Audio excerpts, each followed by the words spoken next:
sa totoo mula nang itatag ang gawain ito. Sa lahat na aking dinanas, sinasabi ko sa inyo, wala na akong bituka. It was removed in 1967. Wala na akong gallbladder. It was removed in 1987.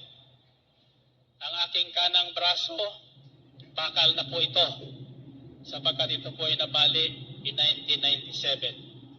Almost every 10 years. Then in 1998, nagkaroon po ko ng quadruple heart bypass. So I live on miracles. Each day for me is a miracle. Today is a miracle night for me. Your coming here is a miracle. Your palakpakan is a miracle.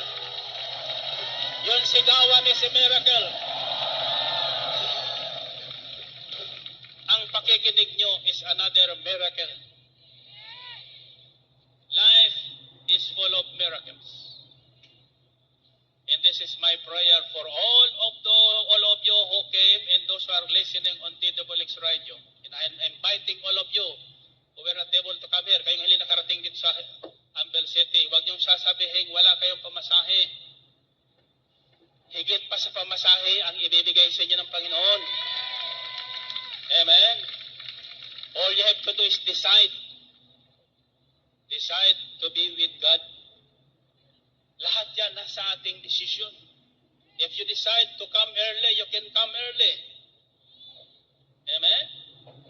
If you decide to go home early, you can go home early. Nobody will prevent you. Amen ba? If you decide to become old right away, kahit 40 ka na, you will be old already. But if you decide to become young like me, 70 na ako, 17 lang ang pakiramdam ko. Amen ba? Hallelujah. Puri natin Panginoon. Diyos. Okay.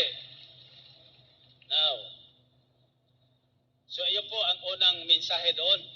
No? In times of crisis, in times of great need, don't worry. Be happy.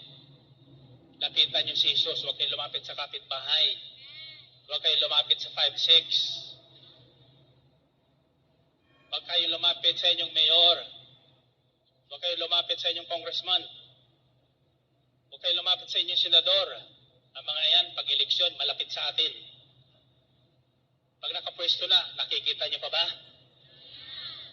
Sa 2010, makikita niyo naman yan. Pero baka hindi sila lumapit sapagkat kandidato rin ako. Purihin natin ang Panginoon. Purihin natin Diyos. Glory to God, glory to Christ Jesus. Nabasa ko kasi, pag inulit-ulit mong winika, mangyayari. Kaya inuulit-ulit ko yan eh. Amen ba? Ay hindi alam lang iba yan. Amen? Now, the second message is this. Di lumapit.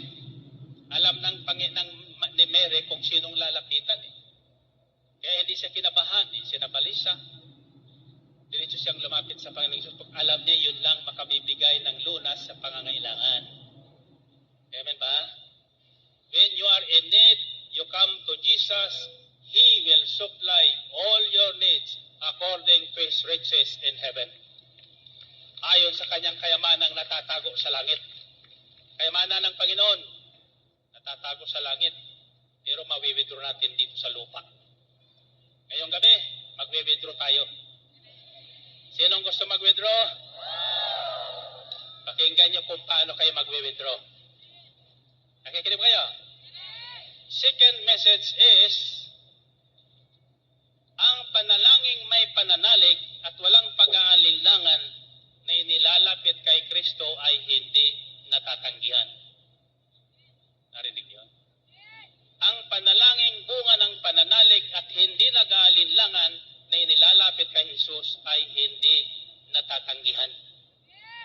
And this is